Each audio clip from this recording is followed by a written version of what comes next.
Mesdames, Mesdemoiselles et Messieurs de la presse, bonjour et bienvenue dans cette salle Michel Soukar de C3 Éditions pour la présentation d'un ouvrage qui n'a encore jamais existé et qui existe à partir d'aujourd'hui et qui enrichit donc la bibliographie haïtienne.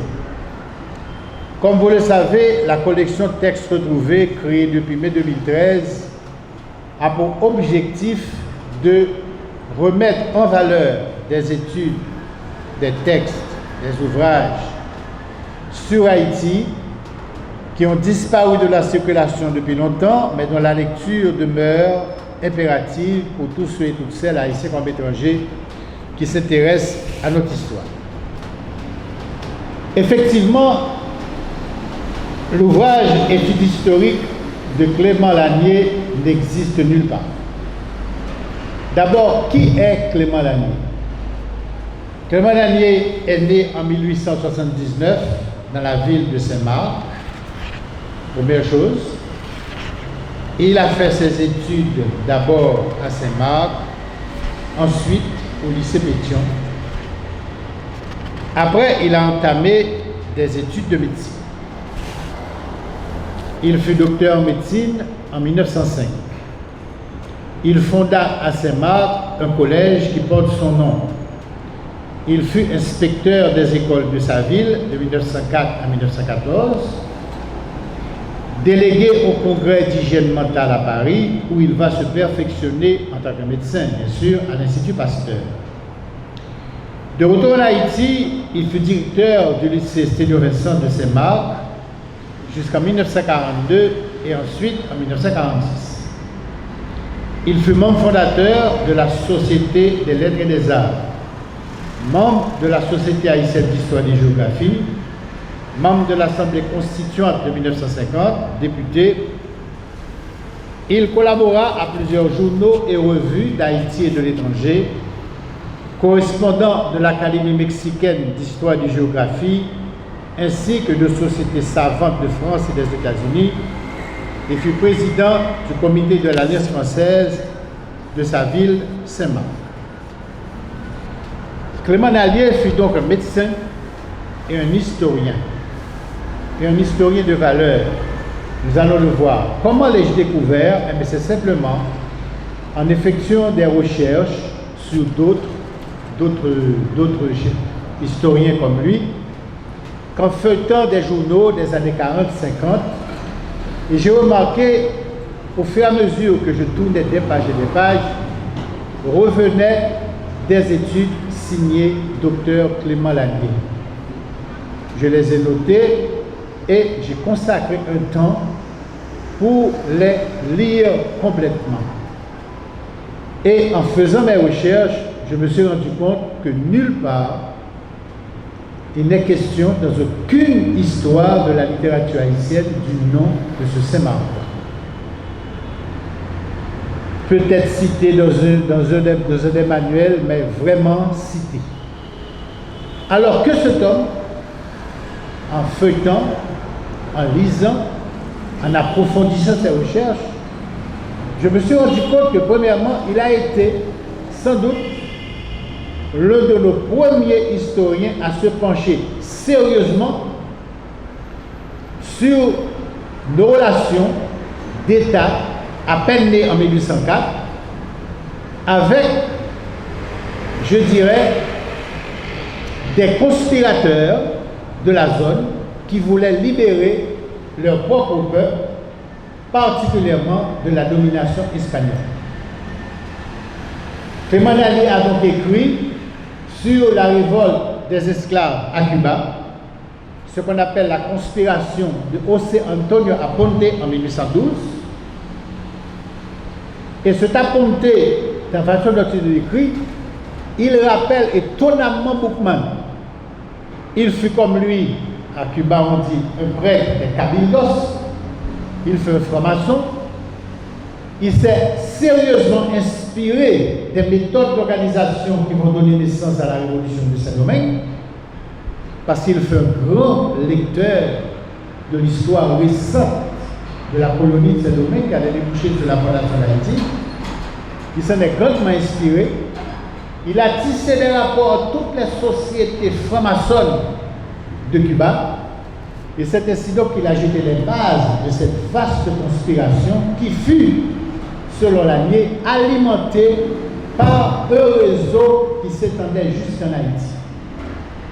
Et la police espagnole, quand elle a arrêté Aponte, a su qu'il y avait près de 300 fusils qui devaient sortir d'Haïti, mais on n'a pas dit d'où exactement. À l'époque, vous savez, le pays divisé entre Pétion et Christophe, on ne sait pas trop de quel endroit. Je présume personnellement peut-être qu'il s'agit du Nord, parce que Cuba est beaucoup plus près.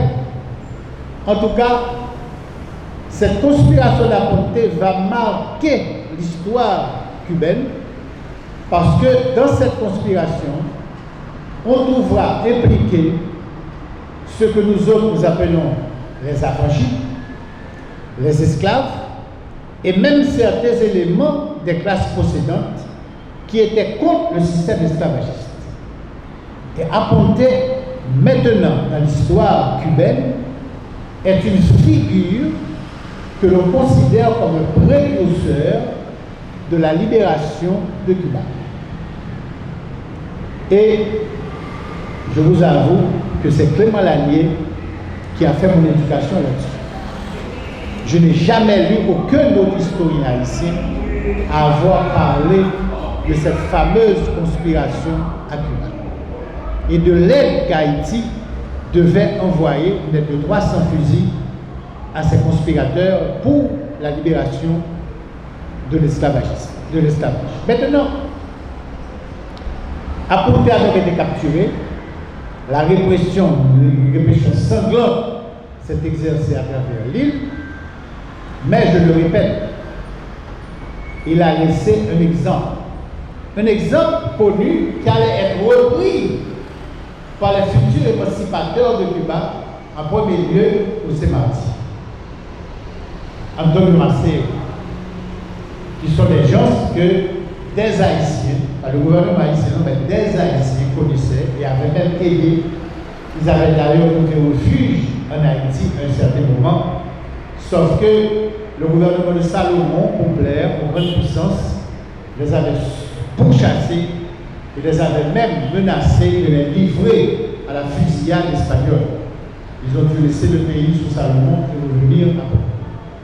Maintenant, deuxième élément très intéressant dont Lanier nommé au courant, c'est ce véritable triangle, toujours parlant de Cuba, ce véritable triangle qui va s'établir entre un président mexicain qui s'appelle Vicente Guerrero, une société secrète à Cuba qui s'appelait Aquila Negra, l'aigle noir, et le président Boyer. Tout d'abord, qui a été la cheville ouvrière de cette affaire? C'est le président mexicain Vicente Guerrero. Qui était-il? Vicente Guerrero a participé à la guerre de l'indépendance du Mexique contre l'Espagne. Il a été président de son pays. Il est le fils d'une femme aztèque et d'un afro-mexicain. Ça veut dire un Mexicain nègre. Donc, comme on dirait, comme si ça existe, il n'a pas de semblant. Il devient président au Mexique et il s'intéresse à la libération de Cuba du joug espagnol. Mais il a conscience qu'il ne peut pas faire ça seul. Et c'est pourquoi il envoie un agent secret en Haïti du nom de Luis Passa, qui contacte Boyer. Et il lui dit, le président Guerrero veut aider une société secrète à Cuba qui s'appelle Aquila Negra, l'aigle noir, à se libérer de la domination espagnole et de réaliser l'indépendance de Cuba. Nous sommes en 1829. Bon, Haïti, pas de problème. Nous donnons notre accord. Donc, ce qui fait, il y a un triangle de conspiration qui s'établit. Mais ce qui va arriver, c'est qu'il y a deux puissances qui surveillent Cuba. Il y a l'Angleterre, et puis il y a les États-Unis, qui est la puissance la plus proche. L'Angleterre surveille discrètement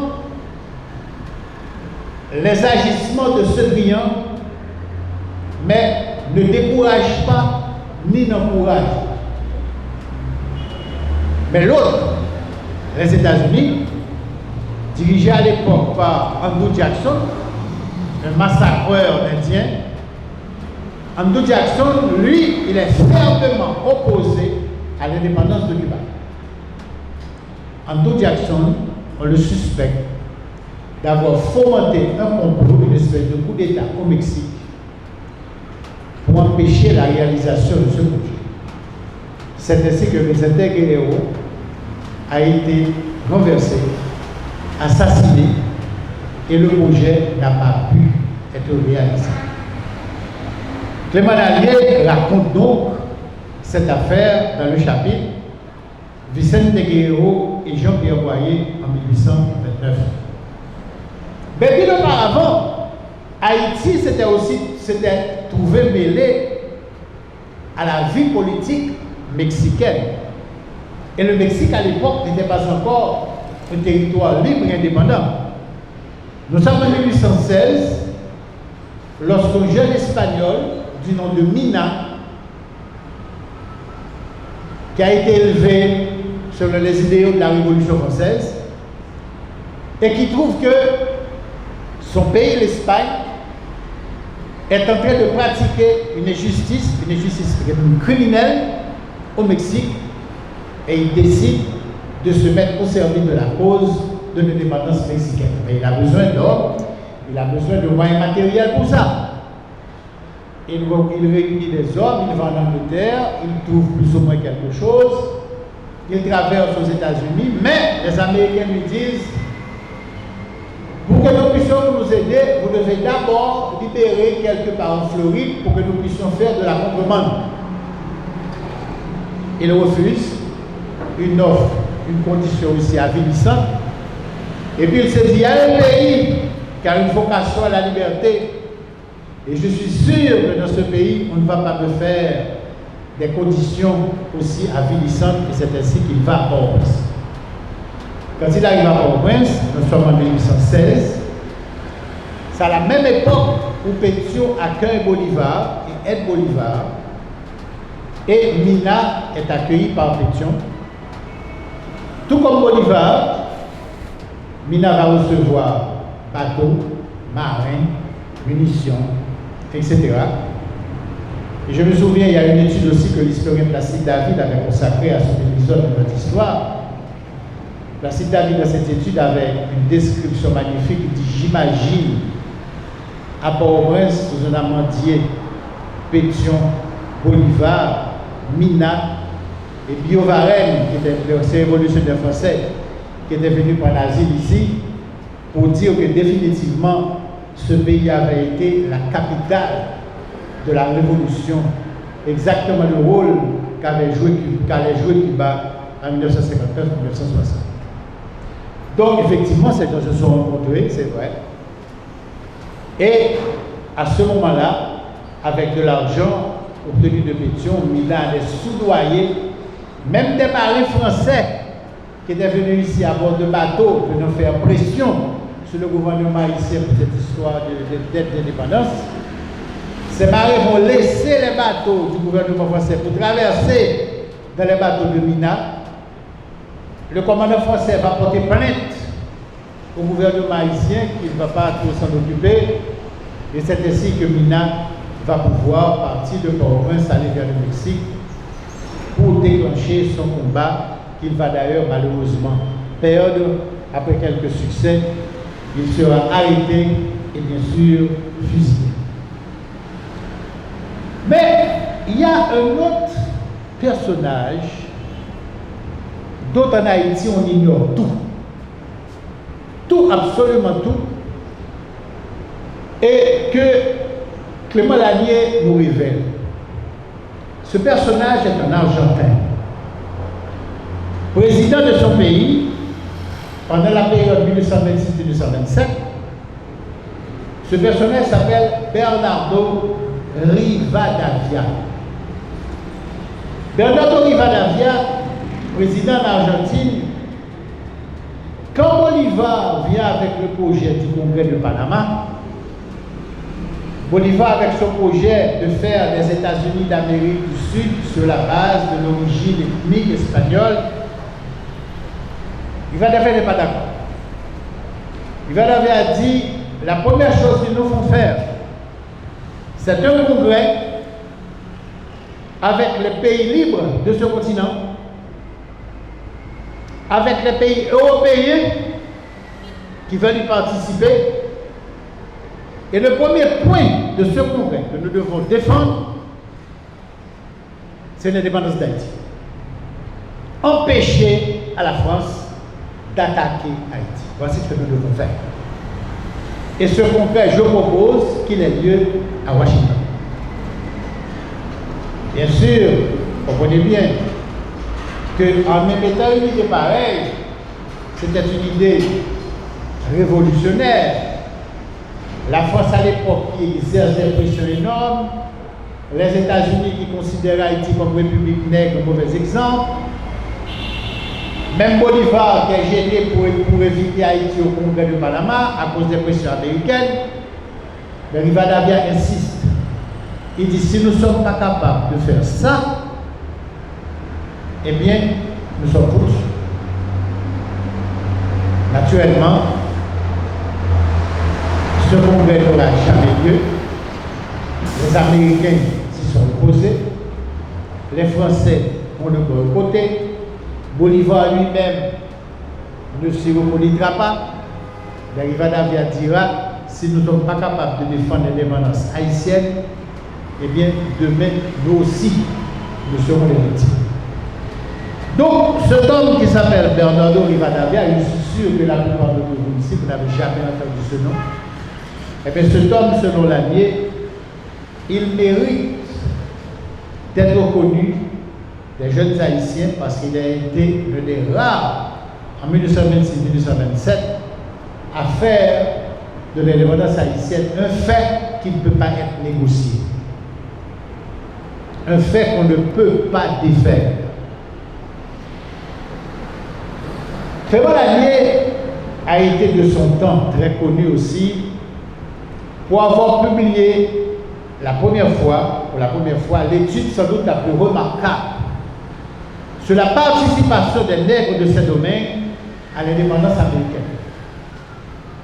Et c'est lui qui, en profondeur, a raconté, analysé cette affaire et donné les noms de tous ceux, nègres de ces domaines, noirs et mulâtres, qui ont participé à cette guerre, principalement en Géorgie, et chacun d'eux, qu'est-ce qu'il est devenu. C'est un texte qui est remarquable. C'est l'une de ses meilleures études.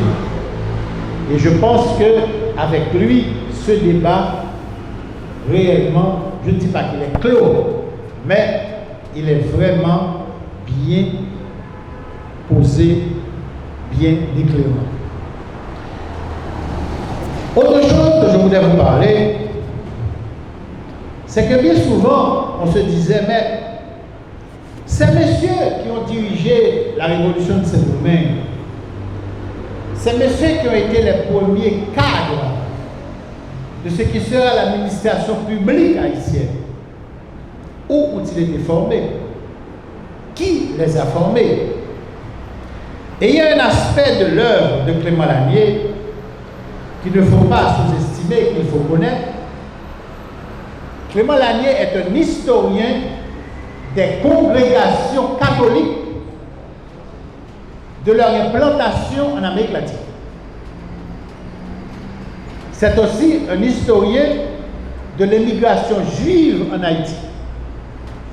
J'ai retrouvé tous ces textes-là, malheureusement je n'ai pas pu tous les intégrer dans le volume, ce serait devenu trop épais. Mais pour ceux qui s'intéressent à l'histoire de l'expansion de l'Église catholique en Amérique latine, il faut lire ces textes de Clément Lanier il en a parlé amplement. Et à ce sujet, il y a un chapitre qui s'appelle, ici dans le livre, l'oratoire de Jésus-Christ. L'oratoire de Jésus-Christ, c'est le nom d'une congrégation qu'on appelait les oratoriens,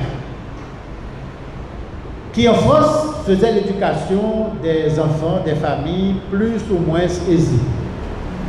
Et Clément Lallier a retrouvé, à travers la France, se trouvaient justement dispersés un tas de jeunes, adolescents, envoyés par leurs parents, affranchis, etc.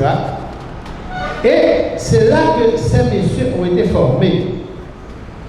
Et parmi ces jeunes, il a retrouvé Pierre Péchina à Toulouse, vers 1756, Dominique Sabourin à Angers en 1780, Borgonner à Juilly en 1786, Laurent Bazelet, le futur chef d'état-major de l'armée de Dessalines, à Nantes en 1786, Jules Latte de Jacmel, tous ces messieurs formés par les oratoriens. Et il y a un autre chapitre où parlons aussi de l'instruction publique. Clément Lallier parle du rôle éminent joué, par exemple, par un type comme Julien Raymond, sous cette ouverture, à l'occasion de ce qu'on appelle le jour de la jeunesse à ces domaines. Parce que vous savez, le gouvernement français, il y avait 3 grands départements, le centre, le nord et le sud. À partir de son axe, la politique était de prendre 6 jeunes gens de chaque département chaque année, les meilleurs, et puis leur donner des bourses et puis les envoyer étudier en France. Et il parle dans ce chapitre également de la politique, de début de politique d'instruction publique sur cette terre, avec tout ça l'ouverture, et du rôle important qu'a joué le grand affranchi riche originaire d'Aquin, M. Julien Raymond, qui fut aussi le directeur des domaines avec surtout cette ouverture. Ce sont des chapitres très intéressants à lire pour voir où et qui a commencé à former ces messieurs qui allaient diriger Haïti. Et maintenant, la dernière partie du livre, que j'ai pris un plaisir aussi à lire et à publier, c'est une longue étude que Clément Lallier a consacrée à la région du Môle-Saint-Nicolas, où il parle de cette zone, l'un des premiers endroits où les conquistadors espagnols ont posé le pied, ont planté la croix dite catholique. Il parle du Môle-Saint-Nicolas qui normalement aurait dû être un point touristique de premier ordre dans ce qu'on a appelé le Nouveau Monde. Il parle du Môle-Saint-Nicolas du point de vue géographique, historique, patrimoine, mémoire, la communauté de la zone, avec toutes les recommandations qu'il fait. Maintenant donc, cet ouvrage que vous voyez là, si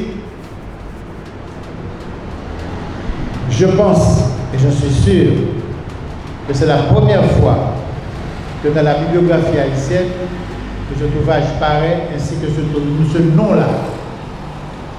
Bien qu'il fût membre de la Société haïtienne d'histoire, confrère de Jean-Baptiste Mars et de tant d'autres, malheureusement, il n'a jamais pensé à mettre en volume toutes ces études. Il y a d'autres qui sont encore dans les journaux, peut-être. Si nous avons l'occasion, nous en ferons le second volume. Grâce à notre sponsor, donc, C3 Éditions, à travers les collections textes retrouvés, comme je l'ai dit dans le texte de présentation, peut contribuer à cet enrichissement de notre bibliographie. Et je pense que l'œuvre de cet historien, jusqu'alors ignoré mais totalement oublié, peut servir de piste de recherche, de mémoire pour quelqu'un qui prépare une licence en histoire, en lettres, etc. Tout comme nous l'avons déjà fait en publiant Jean du peuple, Jean de la campagne de Jean-Joseph Villers, qui avait été complètement oublié, dont on ne cite même pas le nom dans une histoire de d'aucune histoire de la littérature haïtienne, mais ce sont des textes valables, comme contes et comme nouvelles. Et comme nous aurons d'ailleurs l'occasion de le faire avec d'autres titres que nous sortirons dans les temps à venir. Si vous avez des questions, maintenant pour le public en général, il y aura votre signature à l'école des frères de Pétionville, vendredi et samedi de 9h à 4h. Et le plus de l'ouvrage sur Anne Milbourg, et naturellement, il sera toujours en vente ici. Merci beaucoup. Maintenant, s'il y a peut-être même le journaliste qui aimerait avoir un petit aparté avec moi, mais il n'y a pas de problème. Pour quelques minutes, je suis à votre disposition. Merci.